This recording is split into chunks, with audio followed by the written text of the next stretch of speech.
So welcome back, welcome for the people that are just joining us to day 2 of the conference on electoral reform, democratic principles and global practice. The conference is brought to you here from the University of East Anglia, but also from the Electoral Integrity Project and the Westminster Foundation for Democracy. And we've been tackling this pressing issue of how to do electoral reform. Electoral reform is often so important and so needed in many countries, but it can often be a very difficult pathway. Electoral reform can be the problem in many cases for democracy in the world, the very difficult world that we're living in. Thankfully, the conference has introduced some proposed principles from the Genocide Network for a way forward for how potentially electoral reform could be undertaken. And we heard yesterday about those principles. In case you missed them, there are 6 underlying principles about political consensus, transparency, inclusiveness, evidence, clear accountability structures, and appropriate time frames. And so what we've been doing today, and we'll continue onwards into tomorrow as well, is to look at different countries and to look at their experiences. So were these principles found there? Have these principles been followed in the past? If not, why not? What are the barriers for these principles for being achieved? And if they have been, what maybe have been the conditions that have enabled that? Have there been key people or key factors that have helped democratic electoral reform to be undertaken? So we've got 3 papers today. We've got papers looking at Ukraine, USA and Mexico, and we'll follow that with some discussant comments, and at that point we'll turn off the recording and we'll have an open Q&A with the remaining time. So with that in mind, we'll hand over to our first team. So we have Khrystyna Pelchar and Erik Herron from West Virginia University in the USA, who are going to talk about the case of Ukraine. So the floor is yours, guys. Thank you. Good morning or good afternoon. My name is Khrystyna Pelchar. I'm a PhD student in political science at West Virginia University. My co-author, Professor Erik Herron, is here today.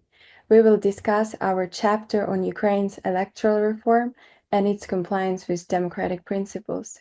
Ukraine has used 3 electoral systems since independence, and the next elections are planned to be held under another system. We will examine how and why these reforms were pursued, with a special factor on the war. And since 2014, the Russian occupation and the full-scale invasion in 2022, these reforms have occurred under the threat to Ukraine's sovereignty. Political scientists, they advise decision makers to carefully consider these electoral rule changes, as they are very hard to change. But Ukrainian legislators change the electoral rules quite often.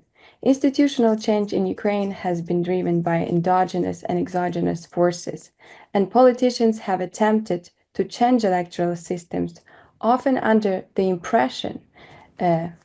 mistaken impression sometimes, that some rules will benefit themselves or their parties. Other factors, such as large-scale public protests and war, influence the timing and the conduct of the elections. Since 1991, Ukraine has used 3 different electoral systems and adopted a new electoral code to introduce a 4th one. Adherence to principles of electoral system reforms has been mixed. In its first post-Soviet elections in 1991, Ukraine used majority runoff system with negative ballots and turnout requirements, which proved to be ineffective, filling only 338 seats out of 450, despite holding by-elections. Prior to the 1998, in September 1997, Parliament codified mixed-member majoritarian electoral system, which, with minor rule changes, remain in place for the 2002 elections. The system combined proportional representation elements with constituency races. Electoral system reform returned to the agenda following the 2002 elections. The president embedded close-list proportional representation in an effort to change the constitution with stronger prime minister and weaker president. And even though opposition supported this system, they voted against it to protest this constitutional reform. Close-list proportional representation was finally adopted after the Orange Revolution to resolve protests after the fraudulent presidential election in 2004, and was used for the election in 2006 and 2007. However, after Víctor Yanukovych, the politician who failed his effort to steal the 2004 presidential election, he legitimately won 2010 presidential election. Parliament supported a return to mixed-member majoritarian system, and observers noticed a decline in democratic practices in 2012 elections. But once again, Yanukovych was forced to leave his seat as the office due to public protests following 2013-2014 Euromaidan Revolution of Dignity, which began after Yanukovych failed his promise for further European integration. Yanukovych government collapsed and he fled the country. After the early elections that followed Euromaidan, President Poroshenko promised to adopt open list proportional representation in his 2014 campaign, but he did not follow through. After 2014 parliamentary elections, the coalition agreement of Verkhovna Rada included a promise to adopt open list proportional representation, and Parliament considered a draft law in October 2015, but it stalled for years. The draft was resuscitated by newly elected President Zelensky in 2019. After considering over 4,400 changes, the draft law was approved and finally adopted in September 2019. And the new code. Under the new code, Ukraine's system is open list proportional representation, with each party generating a national list and 27 regional lists. Regional seat allocation is to be determined by turnout. Voters may select party's list or vote for a particular candidate. Parties that pass 5% threshold receive seats. El-Hair quota is used to determine seat allocations. But this new electoral system, it diverges from a standard open list proportional representation. For example, the first 9 candidate seats are awarded to the top 9 candidates on party's national list. Also, modified quota is used to allocate regional seats. Ukraine's new electoral system maintains substantial party control despite allowing this personal vote. Its implementation has been postponed due to 2022 Russian full-scale invasion. Ukraine's most recent electoral reform process demonstrated mixed adherence to key principles of reform. While it achieved political consensus across ideological lines, we have 5 major parties that agreed to the reform in 2014, and later it received strong support under Zelensky leadership. The process also showed deficiencies in transparency and evidence-based decision-making. NGOs like Opora criticized limited public information about amendments, and there was also insufficient consultation on some significant changes. While formal inclusion was strong, there were 24 deputies representing various parliamentary factions. Substantive participation was weaker. 11 deputies failed to attend the meetings. The extended timeline while it allowed for voter accountability, it also created some vulnerabilities to political shifts and resulted in missing deadlines before the 2019 elections. As we noted, endogenous forces and exogenous events have affected electoral reform in Ukraine and the conduct of elections. In 2014, Russian aggression impeded elections in eastern regions of Ukraine, but the 2022 full-scale invasion and subsequent implementation of martial law suspended elections for parliament and the president. The constitution is very clear on parliament's mandate. It continues, but it doesn't say anything directly about the presidential term. So what do people think about this continuation of their terms? And in cooperation with Kyiv Institute of Sociology, we conducted a national representative survey in Ukraine from May to June 2024. And this figure displays responses to questions about holding presidential elections. The question had several options, continuing the term until the war ends, suspending martial law and holding presidential elections, changing the law that would allow to hold the election during martial law, the resignation of President Zelensky. Over 70% of Ukrainians support the continuation of Zelensky in office until martial law can be lifted. And not only the people of Ukraine, but also the rival candidates to Zelensky also support the continuation of his terms. The majority of Ukrainians, however, are concerned about safety and interference if elections are held now. And this figure illustrates the proportion of Ukrainians who expressed concerns about various issues that are associated with holding elections during wartime. The first item asks respondents about their level of concerns related to the expiration of president and parliament's terms of office. Under 40% are concerned that their terms ended. Over 70% of Ukrainians are concerned about election safety, also Russian propaganda, election costs that would affect the war effort. From 60 to 70% are worried about fraud, administrative resource use, and also refugee voting access. Over 50% cited concerns about restrictions on political opposition participation.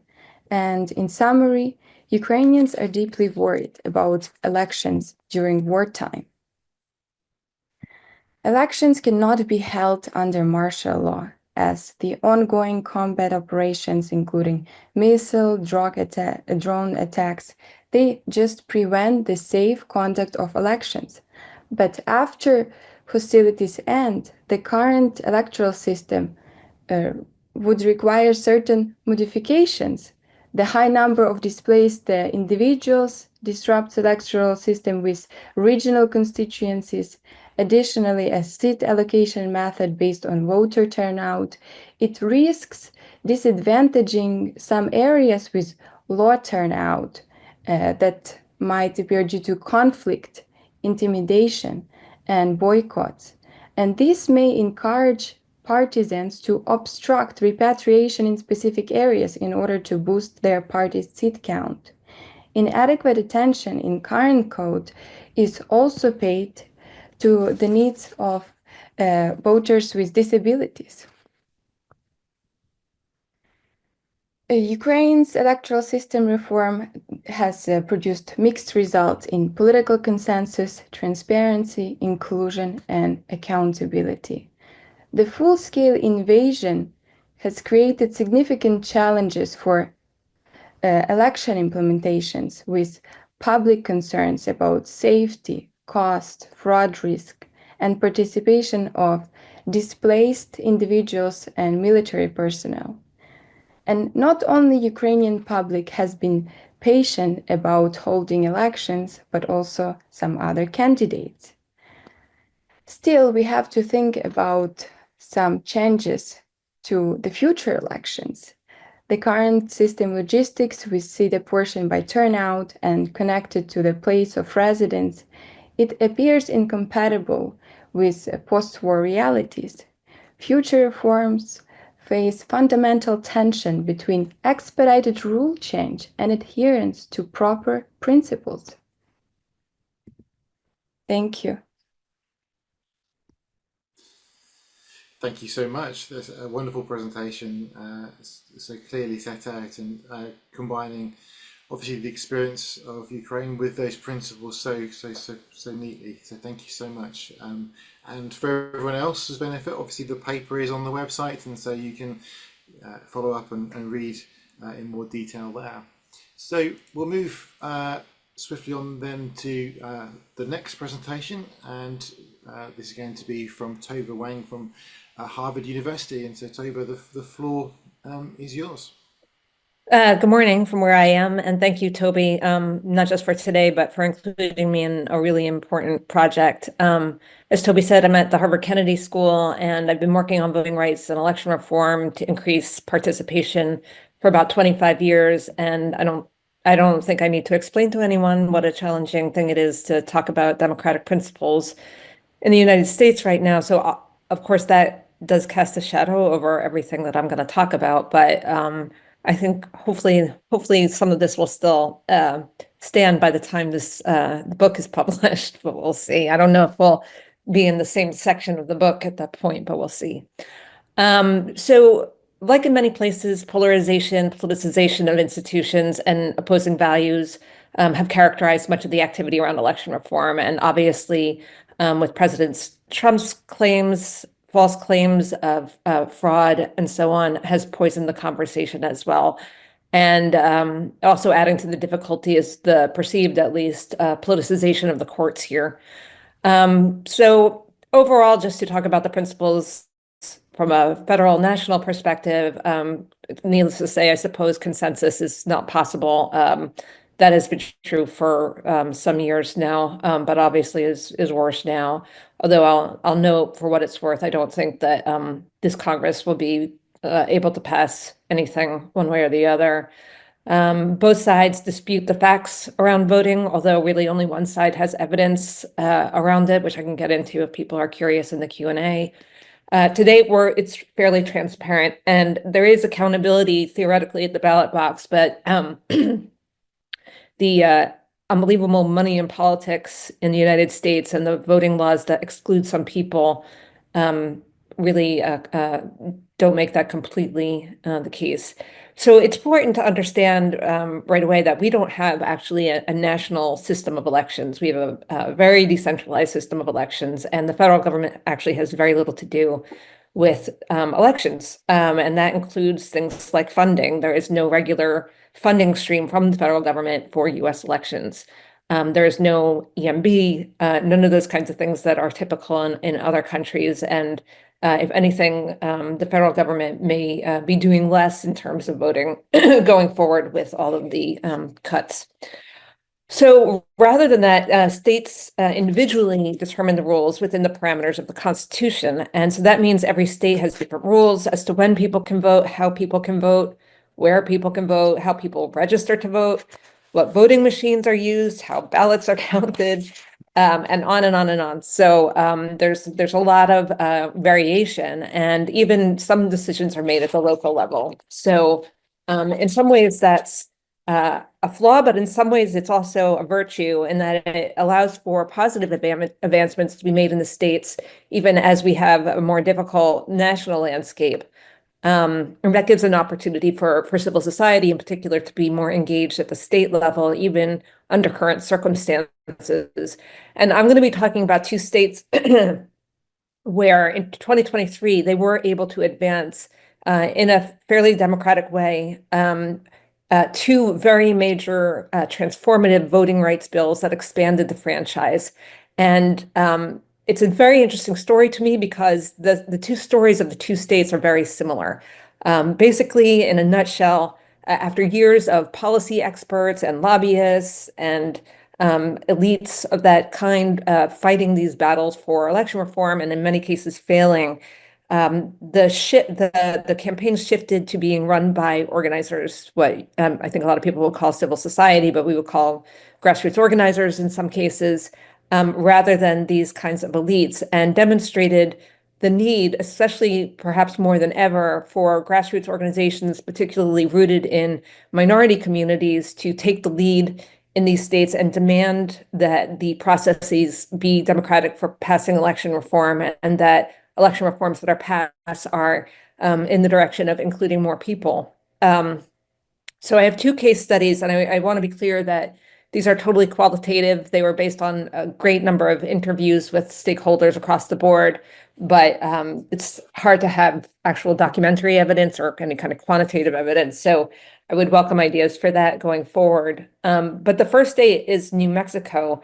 And I guess I should provide my background that in the United States, people who are serving time in prison are not allowed to vote except in 2 states in the NDC. And in many, many states, you're not allowed to vote for years afterwards. And in New Mexico, one of the pieces is the bill would restore voting rights to people who had committed crimes after their release from prison.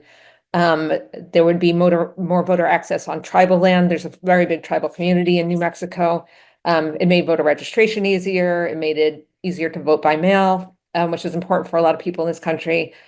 So it was really transformative. And prior to 2023, it had really been an ad hoc, there had been ad hoc success, but it had been very much driven by policy organizations, and particularly one in this state that I actually used to work for, full disclosure, called Common Cause, which is a predominantly white-led policy organizations. And as I mentioned, there was a real shift from those kinds of people promoting the laws and running the campaigns to organizers from the communities. There was a shift in their understanding that the impact of voting laws on all the other issues that they were concerned about, and that the way that the campaigns for election reform were being run were not being entirely successful. So organizations based in communities of color kind of took it over. They were groups that were not just people who were talking about policy, but they actually brought a constituency to bear, power from people to the debate. And they centered, in particular, the people who would be most impacted by these laws. So the Native community, African Americans, Latinos, immigrant communities. And one interesting bit of the story that is in more detail in the paper is that Common Cause actually backed off, and they had a number of conversations. There was a lot of soul searching. It was during the time of George Floyd in the United States, and Common Cause really came to understand that they had a different lane, and it was more effective for them to be in a different lane than the base building organizations. The other thing that was interesting that changed, was a new thing, was that they started getting involved in electoral politics. So in the past, organizations like this had typically been, under the tax code, we call it a C3 organization, where they're not allowed to actually be very political. And they started creating wings of their organizations that allowed them to engage in political campaigns and electoral campaigns, and started running against even some Democrats who were not helpful in the cause, and beating some of the state legislators who had been obstacles to success. And that was a new thing for groups like these. The other state is Minnesota. It's, as I said, it's a very similar story. It's the restoration of voting rights for people who had been convicted of felonies, easier voter registration, expanded language access at the polls, easier vote by mail, all these kinds of things that made the system more inclusive. Again, a very similar story, including that they also started creating organizations that could get into the politics, which they had refrained from doing in the past. And again, it shifted from policy groups and professional lobbyists to the organizers and the people who actually were living under these more restrictive laws. So looking at the principles, I mentioned the laws being very more inclusive, and the process was also inclusive, but it was mostly because these organizers demanded that it be. It wasn't just because they opened the doors. And I'll tell 2 very quick stories about. One is the leader of the Native American Vote organization in New Mexico was very, very involved. And I'm just going to give you a quote from her that's not actually in the paper, but she said, "I made sure that we had tribal leaders that were speaking to the legislators, not through their lobbyists, which is how it normally happens, but literally in the building, speaking to the legislators directly. We're telling lobbyists, well, we can do that on our own. We have our native lobbyists. We don't need all these non-native folks telling us what we're going to do." And she also told me we were there, we were making the calls, we were having the conversations. We were there in the gallery screaming and doing whatever we needed to do to make sure that it happened, and continuing to have those conversations and continuing to have community members in the building to remind the legislators why they needed to do the right thing. And the other person I'll lift up is someone named Brian, who led the effort at restoration of voting rights in Minnesota. He had served time in prison before joining the organization. During this shift in who was leading the campaigns, he started leading the group for restoration of voting rights, and said to me, "I made it clear that we didn't just want to see activists up there, organizers and staff, but we wanted to see real everyday people up there." So I always think about that, the core of organizing for Restore the Vote. It wasn't like we were the biggest crew up there. It wasn't that, but every legislator was so surprised to see us up there. That's what I kept realizing. They were really surprised to see us, and they were excited. The legislators were feeling accountable to us. They were coming back saying, "We did it. I voted the right way." So those are the stories that form the backbone of the chapter. And just to quickly talk about the applying the principles to this. Again, there was no consensus. This was party line votes. It was mostly transparent, but again, that is to the credit of the organizers who sort of demanded it. They increased the accountability by deciding to get into the politics and run people against legislators who were not being in favor of inclusive democracy and were standing in the way of it. And they were able to do that successfully. And so that's possibly something that organizations like that will have to do in the future. And yeah, I mean, that I'll end it with that. And I'll just mention a few of the lessons learned, I think, that I depending on the context in other countries may be relevant, which is leadership being rooted in the community, that impacted people should be centered in the process and be the ones doing the talking for themselves. And staying off the political playing field may not be possible in places where it is possible to get involved in electoral campaigns. It's perhaps become necessary.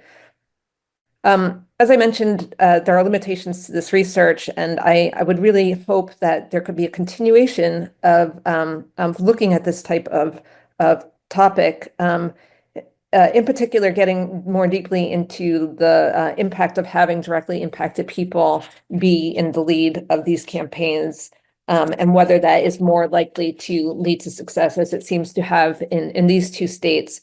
And also exploring the dynamics between policy elites when it comes to election reform, legal groups, and these grassroots organizations that, at least in the United States, there's often a lot of tension among them. And then finally, I have not said very much in this talk, but is a little bit more in the paper, is looking at the role of organizations in implementation of election reform after it has passed, because a lot of the time, for various reasons, the implementation is not exactly what people envisioned, and it's necessary for organizations to keep up pressure and monitoring of the implementation of the law, and they often don't have the resources to do that. So I will just conclude by saying, at a time of democratic backsliding in the United States, it may fall on civil society organizations such as the ones described here to keep pressing not only for pro-democracy measures, but the pro-democracy means by which they are passed. And that is it. Brilliant. Thank you so much, Tova. Perfectly to time, but such a rich presentation and paper as well. So thank you so much. And it really does press home that the important role of civil society organisations everywhere in the electoral reform process, which I think is something quite common across many of the chapters that we've seen. Okay, so at that point, we move to our third and final presentation from this section, where Víctor is going to talk about Mexico. Victor, the floor is yours. Thank you. Hello, everyone. Thank you for being here. I will talk about the most recent attempts of election reform in Mexico that happened in 2022 and 2023 under the last years of the administration of López Obrador. So the main points of these reforms is that they were a presidential initiative. First, President tried to pass a constitutional amendment to change electoral processes, but the most concerning point was the way to elect the members of the directing board of the National Electoral Institute. Currently, or before, there was a meritocratic process to get appointed, but he wanted to politicize the process and get them elected. So that was one of the most concerning points of the process of the proposal of constitutional amendment. Civil society organized. There were massive protests on the streets through all the country. The opposition was able to stop the approval of that constitutional amendment in the Senate. But the same day that it was defeated in the Senate, the president's party presented a new package of legislative changes to the Chamber of Deputies, and they took advantage that the president had a majority in both houses of Congress, so they imposed the review. There was not any type of deliberation with the opposition. There was a total lack of transparency because they didn't present in advance the draft of the reform, so the opposition didn't have the opportunity to read the articles of the amendment, not even the members of the party of the president. And when they were already discussing the proposal at night in the full floor of the Chamber of Deputies, they replaced the document. So there were many violations to transparency. And at the end, this rush process didn't follow even the internal rules of Congress for approving those legislative changes, and there was a clear rush to approve them. The Minister of the Interior went to talk with the members of the Senate, and he said that it was an instruction of the president to approve those reforms to dismantle the National Electoral Institute. And they did that. So at the end, the Supreme Court declared those changes to legislation unconstitutional, mainly because there was no deliberation in Congress, and that violated Article 72 of the Mexican Constitution.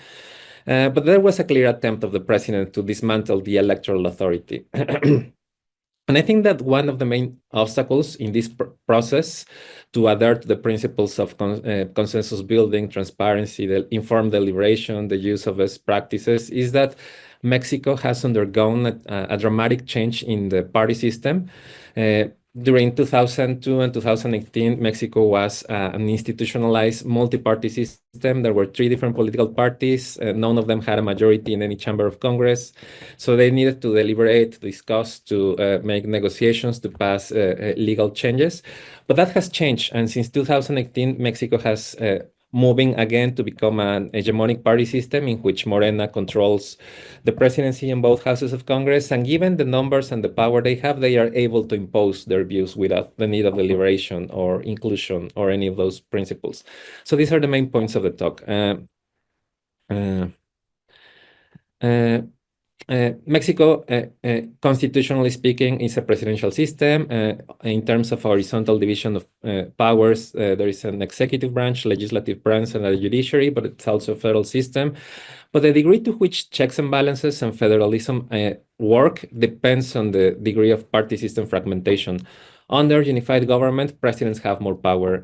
And recently, Mexico has experienced a process of centralization of power in the hands of the executive under President López Obrador and his party Morena. So something important to highlight is that historically, most of the processes of electoral reform in Mexico were driven by negotiation and consensus. All political parties engaged in the discussions, all of them participated. Some of their inputs were incorporated, but there was an effort to be an inclusive process so that all political actors will be satisfied with the changes to the election law or to the constitution. The 1977 electoral reform took place under a competitive authoritarian regime. And it has as a main goal to incorporate the opposition into the party system. So they devised a mixed electoral system for electing the members of the Chamber of Deputies. 3 members were elected in single-member districts by plurality rule, and then 100 members were elected by proportional representation in closed lists. And this had as a result the incorporation of opposition parties in the Chamber of Deputies. And even though this process of electoral reform took place under an authoritarian government, there was an effort to be more inclusive. So there were public hearings. Political parties in the opposition participated, and some of the propositions were incorporated in that electoral reform. Before the transition to democracy in 1919, an electoral management body was created, but it was not independent from the executive. The president of the directing board depended from the president, so it was not autonomous, but it was one step forward to improve the quality of elections. And at the same time, an electoral tribunal was created. In 1993, the Federal Electoral Tribunal got the power to qualify the quality of elections and certify the results of the elections. Mexico in the past had an electoral college to prove the results of elections, but that was eliminated, and then the Federal Electoral Tribunal has the power to define to resolve post-election disputes. The most important election reform took place in 1996. This reform gave full autonomy to the electoral management body. And this process of electoral reform took 2 years because the president at the time from the PRI wanted to make it an inclusive process, and he wanted to achieve consensus. He wanted that all political parties will be satisfied with the new rules of the game so that there wouldn't be complaints about election fraud or mismanagement of elections. And all political parties participated, and it took a long time because it was a really inclusive process. Mexico had a transition to democracy in 2000, and there were 2 other election reforms in 2007 and 2014. The first reform was a consequence of the post-electoral conflict we had in 2006, when López Obrador ran for the presidency for the first time, but he lost the election. He claimed fraud. He claimed that he didn't have fair access to media. He claimed that individual members, organizations had their own campaigns against him. So there was a reform to address those concerns that López Obrador presented at the time. But again, it was a reform that was negotiated by the incumbent party, the PAN, and the other opposition parties. In 2014, there was a new election reform to centralize the electoral system in Mexico.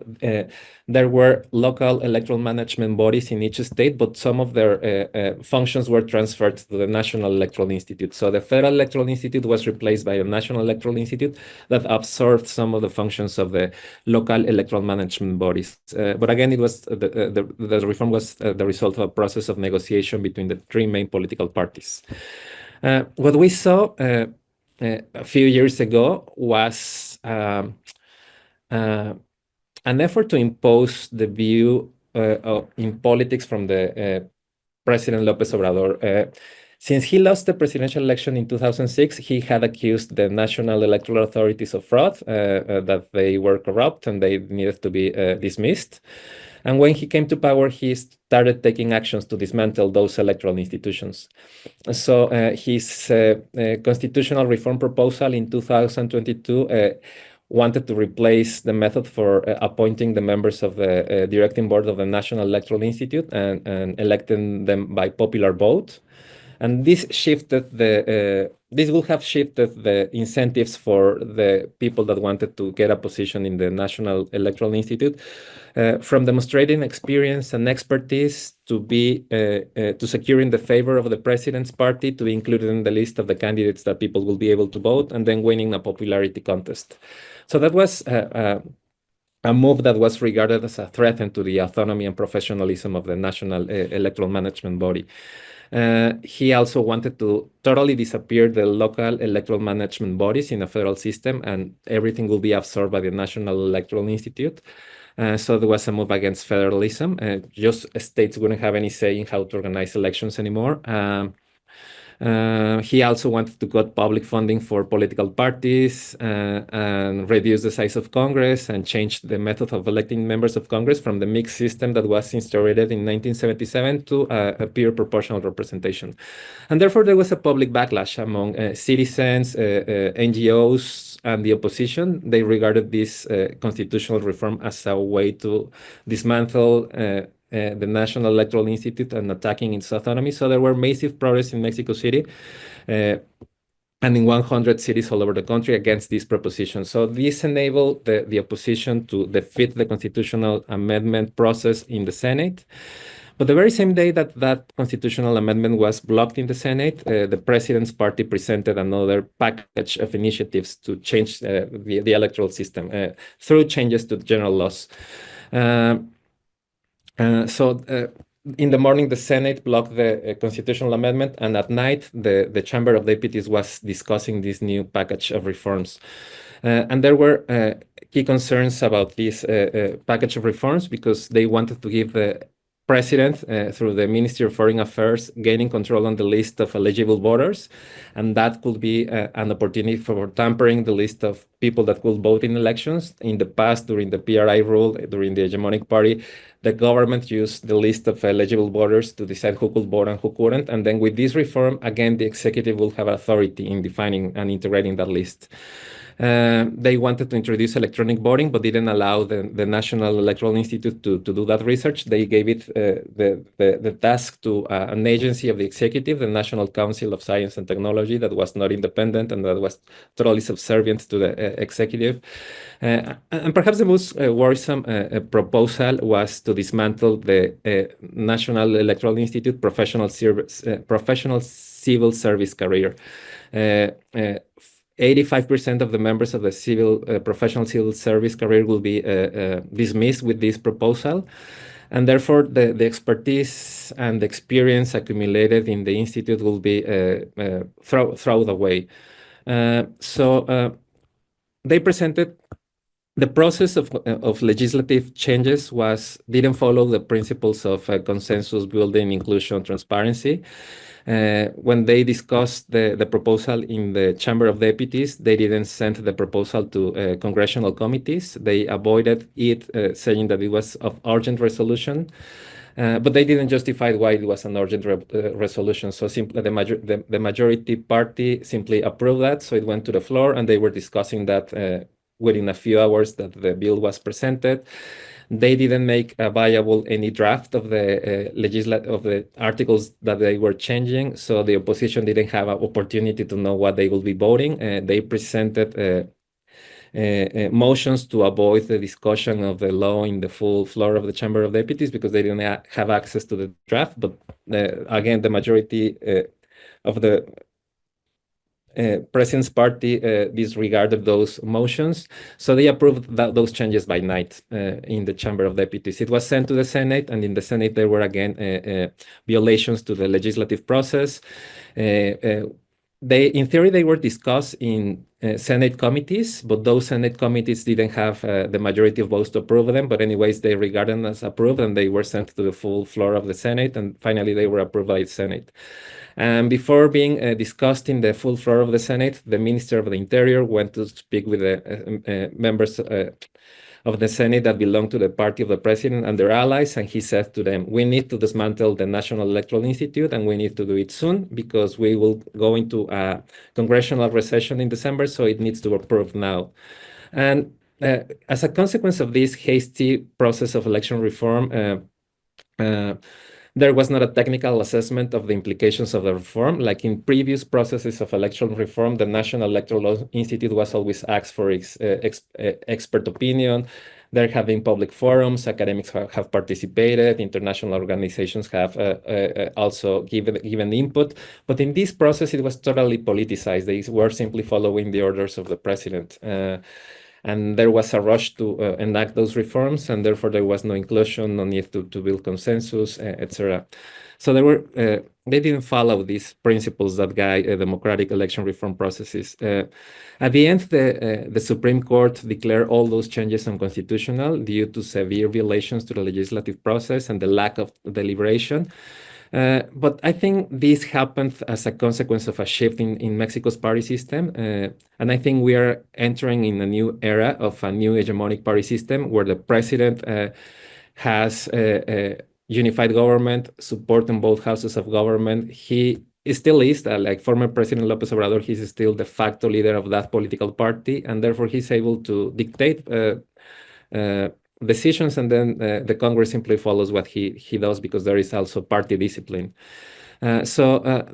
These legislative majorities allow the incumbent party to engage in a unilateral decision-making process, and therefore they don't need to include the opposition in the debate. There's no need for deliberation, because they have the numbers to approve these changes. And although the Supreme Court declared those changes unconstitutional, there are threats to electoral integrity in Mexico in the future, because last year the incumbent party won a qualified majority in both houses of Congress. So there is a potential that they will try to reenact, to engage in a new process of election reform to pass what they failed to do in the past. So there's a grave danger of retrocessing the quality on the institutions that allow to have good quality elections in Mexico. The independence of the National Electoral Management Body is at risk. And this is just the result of a process of democratic backsliding that Mexico has been experiencing since the arrival to power of López Obrador in 2018. And thank you. Victor, thank you. Such a wonderful presentation and paper again, really, really rich with examples which I think will help us no end.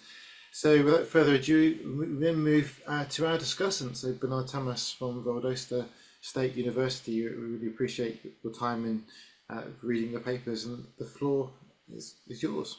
Well, actually, thank you, Toby, for looping me in on this, and for giving me the opportunity to read these three papers, all three of which I learned a great deal about various things, the kind of papers that get your mind moving, which is something that all of us in this career would want. So I'll do my best to give feedback that I hope could be constructive and helpful towards moving this towards the final product.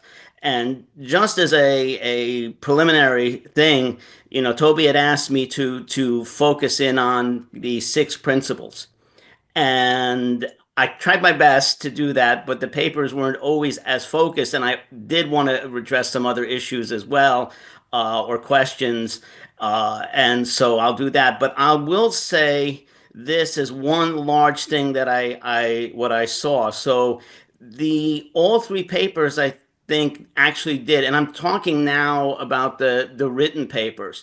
Some of the presentations were a little bit different, but in terms of the written papers, all of them addressed all of these issues directly, but they didn't always do it in a way that was easy to focus on. And again, I'm taking it from my perspective, having seen, other books that have kind of been focused in on, okay, this is how we're different than others because we're focusing on these issues, that these things need to be highlighted and exceptionally clear. And they were addressed, so it wasn't, nobody was moving away from it, but it was often done in a kind of a flowing writing that actually made it difficult always to, I was doing a lot of searching through text for words after a while to see where they were hit. So just so this is, and that's of course is not a question at all in terms of the research itself, it's just a presentation issue. And so I'm going to start with Erik and Khrystyna's paper. And this was, I'm not an expert on Ukrainian politics. I learned a great deal reading this. This was very interesting. The part I found most interesting is the rapid shifts in electoral systems. Most systems, there's a lot in the literature around electoral systems about how slowly they shift in terms of how rarely is there electoral reform. But in this case, we see extremely rapid movement. And then we see a second issue, which is discussing how does a country deal with electoral reform and even elections when it's in the middle of being attacked by a larger neighbor and in a major war for survival. So what I would say is and this is an absolutely interesting thing that is great to focus on. Again, in terms of the issues, and here is something I'm noticing. Again, with the covering of these major issues, I found it a little bit hard to follow in the text. I did not find it at all hard to follow in the presentation. You gave a figure in the middle of the presentation, stating, okay, here is the criteria and here is how it was covered, or or how well Ukraine actually did this. I would take that table and move it into the paper exactly the way it is, and then find some way, and I don't mean any major revision, I'm just find some way of making it clear in the text which of these criteria you're talking about the whole time, because it could be as simple as highlighting the text when you're discussing it, or having some sort of subtitle or whatever. But I think that this would, and if this is done across the board, would improve the quality, in my opinion, based on just what I know. For those of us, okay, this is some different take on electoral systems, let me take a look, make it easier to get down to that. I would say the only other thing, you had table 1 and table 2. Again, the tables were the same tables, and yet they were formatted better for the presentation than in the paper. And I think that especially figure 2, and there's nothing wrong with the logic behind figure 2, it's more of the clarity of it, that something, maybe a little explanation underneath, it's not always clear what exactly particular terms meant. It's something someone should be able to look at and know what you're talking about with practically no effort. But again, these are not serious criticisms or even close. It's more of, and again, I'm not a Ukrainian politics expert. If there were other issues in the paper, I probably wouldn't know. But I found it a great paper to read. I'm going to talk about Victor's paper next. And again, I'll admit I'm no expert on Mexican politics, but there's a lot in this paper that I found really fascinating, and from the kind of stuff that I do, actually kind of important. And part of it is, when I was reading it, I was seeing it as almost in terms of the rise and fall of a civil service running elections. This was at least part of the story. And it was, the huge encroachment by the executive branch, slowly moving away from it, in terms of something more better for a functioning democracy, and now being threatened again. And but as I listened to the presentation, and to me this is even more so, it seems like, to me, what you were discussing almost seems to fit into the framework with the executive aggrandizement framework. And then again, it also, in that sense, comes back to the concepts of the political consensus as well. That you could hear in your spoken presentation, these concepts all completely being within the logic.